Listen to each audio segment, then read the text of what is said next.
সমস্ত সংগ্রামী 2017 TET pass প্রার্থীদের শুভেচ্ছা জানিয়ে 5ই মেয়ের আন্দোলন সম্বন্ধে কয়েকটা কথা আমার দৃষ্টিভঙ্গি থেকে আমি জানাতে চাই এবং সেই উদ্দেশ্যেই আমি এই ভয়েস মেসেজটি করছি। গতকাল আন্দোলন হচ্ছে বা হবে এমন টালবাহানার মাঝে যখন আমি সহ বেশ কয়েকজন করুণাময়ী বাস স্ট্যান্ডে উপস্থিত হয়েছিলাম, তখন কিন্তু পুলিশ অলরেডি ধরপাকড় অভিযানটা চালাচ্ছিল। কোনো জমায়েত ছাড়াই যারা এদিক ওদিক ছড়িয়ে ছিটিয়ে ছিল তাদের মধ্যে যাকেই পুলিশের সন্দেহ হচ্ছিল তাকেই কিন্তু পুলিশ তুলছিল। তার মধ্যে আমিও একজন ছিলাম।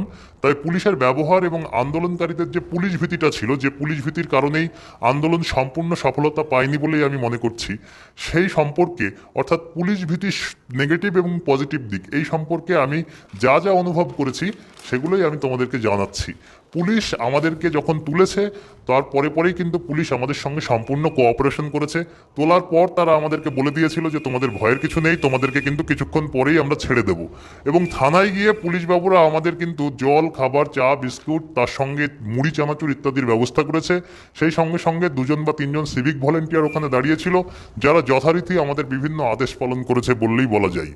তাই যারা বলেছিল যে আন্দোলনে গেলে পুলিশ রেড মার্ক করবে, যেটা সম্পূর্ণ ভুল প্রমাণিত হয়েছে। সেই সঙ্গে পুলিশ জানিয়েছে ভবিষ্যতেও কখনো যদি আন্দোলনে আমরা যেতে চাই তাহলে পুলিশ কিন্তু কখনোই পারমিশন দেবে না। আর আমরা চাইলে পুলিশ পর্ষদ সেক্রেটারি রত্না বাগচির সাথে কথা বলাবে ভবিষ্যতে। কথা বলার প্রয়োজনীয় প্রসিডিওর পুলিশ কিন্তু আমাদেরকে জানিয়েছে। আমি সেই প্রসিডিওর প্রসঙ্গে যাচ্ছি না, কারণ আন্দোলন ছাড়া তাতে বিশেষ কিছু লাভ হবে বলে আমি মনে করি না। তবে যে সমস্ত রাজ্য নেতৃত্ব পুলিশের ভয় দেখিয়ে আন্দোলনটাকে কালকে দমিয়ে দিয়েছিল, সেটা তাদের ভুল সিদ্ধান্ত ছিল, আমি এটুকু বলতেই পারি। গতকাল যদি 500-এর পরিবর্তে 5000-এর জমায়েত হতো তাহলে কিন্তু ফলাফল অন্যরকম হতো। তবে এবারে আমি তোমাদেরকে বলতে চাই যে গতকাল যে কারণে আমাদের আন্দোলনটা পূর্ণ সফলতা পায়নি সেই রকম কয়েকটি কারণ।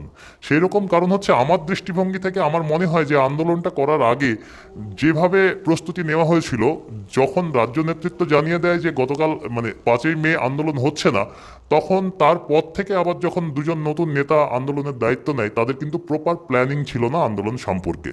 এবং অবশ্যই যোগ্য নেতৃত্বের অভাব ছিল আন্দোলনে গতকাল।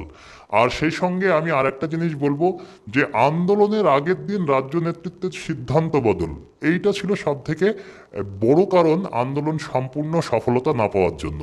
আর বলতে চাই যে আন্দোলন অনেকাংশেই কিন্তু সফল হয়েছে, যেমন সম্পূর্ণ সফল হয়নি তেমন কিন্তু অনেকাংশেই সফল হয়েছে। এবং সেই সফলতাগুলো কি কি? সেই সফলতাগুলোর মধ্যে অন্যতম হচ্ছে, এতদিন 2017 প্রার্থীরা শীত ঘুমেছিল। 2017 প্রার্থীরা 5ই মেতে পর্ষদকে তাদের অস্তিত্বটা জানান দিয়ে দিয়েছে এবং সেই সঙ্গে সঙ্গে প্রেস কভারেজ হয়েছে। প্রেস কভারেজ হওয়ার কারণেও কিন্তু পর্ষদের কানে কথাটা অবশ্যই পৌঁছেছে।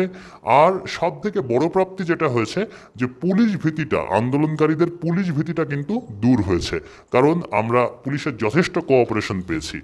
আর আমরা নতুন, যারা আন্দোলন সম্পর্কে আমাদের অভিজ্ঞতা ছিল না বললেই চলে, তারা কিন্তু আমরা আন্দোলন সম্পর্কে কিছুটা অভিজ্ঞতা সঞ্চয় করতে পেরেছি।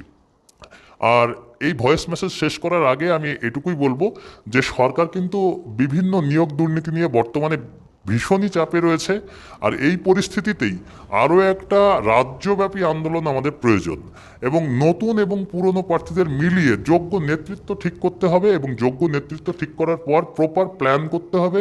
প্রপার প্ল্যান করার পরই তারপরে আন্দোলন করা দরকার। কোনো প্ল্যানিং ছাড়া যদি আমরা আন্দোলনে যাই তাহলে কিন্তু ভবিষ্যতেও এইরকম অবস্থারই সম্মুখীন হতে হবে আমাদের। ধন্যবাদ বন্ধু। আমরা 2017 টেট পাস ক্যান্ডিডেট। আমাদের পরীক্ষা হয়েছিল 2021 সালে এবং তার রেজাল্ট বেরোয় 2022 সালে। কিন্তু এর মাঝে 2014-তে যারা টেট পাস করেছে আমাদেরকে বঞ্চিত করে তাদের অনৈতিকভাবে নিয়োগ করা হয়। রেজাল্ট বেরোবার 3-4 মাস হয়ে যাওয়ার পরেও আমাদের ইন্টারভিউ নেওয়ার কোনো নোটিফিকেশান পর্ষদ বের করেনি। আমরা শান্তিপূর্ণভাবে প্রায় 500-600 ছেলে মেয়ে এখানে জমায়েত হয়েছিলাম করুণাময়ী বাস স্ট্যান্ডে, কিন্তু সেখানে পুলিশ আমাদের পারমিশন নেই বলে সবাইকে তুলে নিয়ে চলে যায় এবং থানাতে আটক করে রাখে। আমরা যাদের পুলিশ ধরে নিতে পারেনি তারা এখানে জমায়েত হয়েছি এই বার্তা দেওয়ার জন্য যে আমরা মরে যাইনি।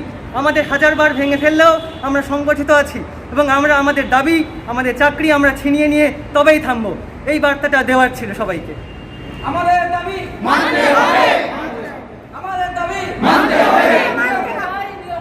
নিয়োগ চাই, নিয়োগ চাই। দিতে হবে, দিতে হবে।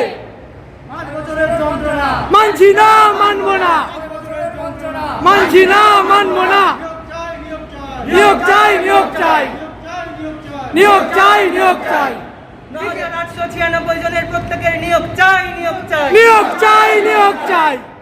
দিকে দিকে বাড়ছে ক্ষোভ, 2017 নিয়োগ হোক, দিকে দিকে বাড়ছে ক্ষোভ, 2017 নিয়োগ হোক, রাজ্য জুড়ে বাড়ছে ক্ষোভ, 2017 নিয়োগ হোক, 9896 এর নিয়োগ হোক, নিয়োগ হোক, নিয়োগ হোক, দিকে দিকে বাড়ছে ক্ষোভ, নিয়োগ হোক, নিয়োগ হোক, 2017 নিয়োগ হোক, নিয়োগ হোক, নিয়োগ হোক, দিকে দিকে বাড়ছে ক্ষোভ, নিয়োগ হোক, নিয়োগ হোক, আমরা চাই নিয়োগ হোক, নিয়োগ হোক, নিয়োগ হোক। 5 বছরের বঞ্চনা, 5 বছরের বঞ্চনা, আমাদের দাবি